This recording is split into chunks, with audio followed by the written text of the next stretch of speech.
ഇതൊരു ഈസി ആയിട്ട് ലഞ്ച് റെസിപ്പിയാണ്. അതിനായിട്ട് ചോറ് എടുത്തിട്ടുണ്ട്. ഞാൻ 2 പാക്കറ്റ് തൈര് എടുത്തിട്ടുണ്ട്. പുളിയില്ലാത്ത തൈരാണ് എടുത്തിട്ടുള്ളത്.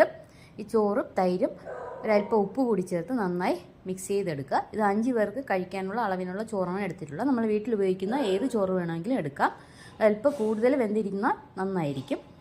മിക്സ് ചെയ്ത് വെച്ചതിന് ശേഷം പാനിലേക്ക് ഒരു 2 ടേബിൾ സ്പൂൺ വെളിച്ചെണ്ണ ഒഴിച്ചു കൊടുക്കുക. അതിലേക്ക് 1 ടീസ്പൂൺ കടുക് പൊട്ടുമ്പോൾ കറിവേപ്പില, 2 ടേബിൾ സ്പൂൺ ഉഴുന്ന്, 2 ടേബിൾ സ്പൂൺ സാമ്പാർ പരിപ്പ് ചേർത്ത് നന്നായി വഴറ്റി കൊടുക്കുക.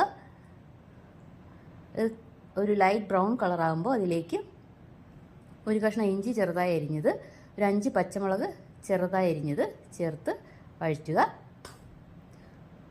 ഈ മിക്സ് തണുത്തതിന് ശേഷം നേരത്തെ മിക്സ് ചെയ്ത് വെച്ച ചോറിലേക്ക് ചേർത്ത് ഇളക്കി യോജിപ്പിക്കുക.